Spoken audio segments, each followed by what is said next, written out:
우리의 과학기술이 아무리 강력하고 우리 회사들이 아무리 복잡하다 해도 현대에 일하는 세계에 가장 주목할 만한 특징은 결국 내적인 것으로서 우리 정신의 한 측면을 구성하고 있는지도 모른다. 그것은 바로 일이 우리를 행복하게 해줘야 한다는 널리 퍼진 믿음이다. 일을 중심에 둔 것은 어느 사회나 마찬가지였다. 그러나 일이 형벌이나 속죄 이상의 어떤 것일 수도 있다고 주장한 것은 우리가 사는 사회가 처음이다.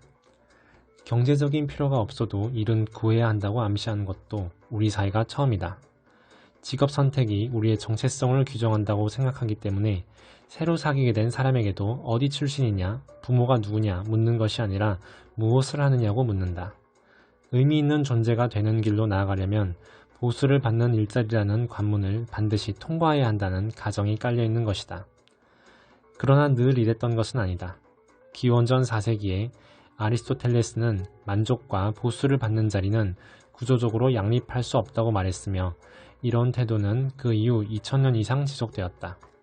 이 그리스 철학자에게 경제적 요구는 사람을 노예나 동물과 같은 수준에 놓는 것이었다. 육체노동은 정신을 상업적으로 이용하는 것과 마찬가지로 심리적 기형을 낳는다고 보았다. 시민은 노동하지 않고 소득을 얻어 여가를 즐기는 생활을 할 때에만 음악과 철학이 주는 높은 수준의 즐거움을 누릴 수 있었다.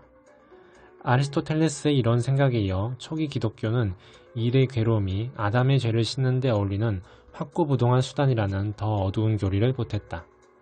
르네상스가 되어서야 새로운 목소리가 들리기 시작했다. 위대한 예술가들, 레오나르도나 미켈란젤로 같은 사람들의 전기에서 우리는 처음으로 실용적인 활동의 영광에 대한 언급을 만날 수 있다. 이런 재평가는 처음에는 예술적 활동, 그것도 가장 찬양받는 예들에만 한정되지만 시간이 지나면서 거의 모든 직업을 끌어안게 된다. 18세기 중반에 이르자 디드로와 달랑베르는 아리스토텔레스의 입장에 대한 직접적 도전으로 빵을 굽고 아스파라거스를 심고 풍차를 도작하고 닻을 만들고 책을 인쇄하고 은광을 운영하는 일과 관련된 각별한 재주와 기쁨을 찬양하는 항목들로 가득 찬 27권짜리 백과사전을 출간했다. 텍스트에는 도르래, 집게, 죬세 등 그런 작업들을 완수하기 위해 사용되는 연장의 사파가 따라 붙었는데 독자들은 설사 그 정확한 용도를 이해하지 못한다 해도 그것들이 숙련되고 위험 있는 목적을 추구하는 데 도움을 준다는 사실을 인식할 수는 있었다. 작가 일렉상드르 들레이르는 노르망디의 바늘을 만드는 작업장에서 한 달을 보낸 뒤 백과사전에서 가장 영향력 있는 항목을 써냈다. 이 항목에서 그는 금속 덩어리를 단추다는 데 사용하는 그 솜씨가 좋지만 종종 무시되곤 하는 도구를 만드는 데 필요한 15단계를 존경 어린 마음으로 묘사했다. 백과사전은 지식의 수수한 일람표로 기획된 것이었지만 실은 노동의 고귀함을 찬양하는 노래나 다름없었다. 디드로는 기술에 관한 항목에서 자신의 동기를 숨김없이 드러내 인문적 기술, 아리스토텔레스의 음악과 철학만 숭상하고 기계적 기술, 시계 제조나 비단 직조 등을 무시하는 사람들을 꾸짖는다.